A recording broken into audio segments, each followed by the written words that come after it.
আশ্রম। আপনার নামটা কি বলবেন? আমার নাম সোমেশ্বরানন্দ। সোমেশ্বরানন্দ কি গিরি। আপনার আশ্রমে কবার ভান্ডারা হয়?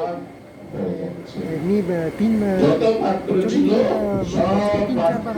তিন চারবার হয়। আচ্ছা, আপনার কার্ডটা কোথায়? স্থায়ী কার্ডটা, নেম প্লেট, নাম কাগজ কই? কাগজ ছাপাননি?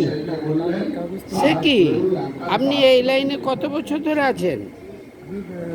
8 বছর হয়ে গেল। 8 বছর। আপনার আশ্রমের কার্ডটা দেখালে ভালো হতো।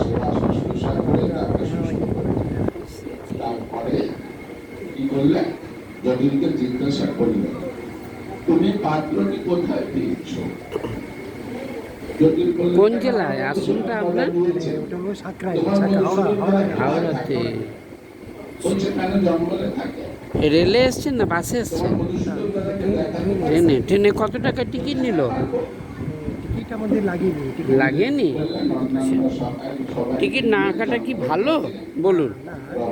তাহলে না না না না, আমি কিন্তু টিকিট কাটি, জানেন তো। সেই টিকিট আমার বাবা তো রেলগাড়িটা তৈরি করে দেয়নি, আমার বাবা কারেন্টটাও তৈরি করে দেয়নি, সেই জন্য রেলের টিকিট কাটা অবশ্যই দরকার। ঠিক আছে, আচ্ছা নাম ঠিকানাটা আপনার দিয়ে দেবেন একটু কাগজে লিখে। হ্যাঁ, অটুট ধন্যবাদ।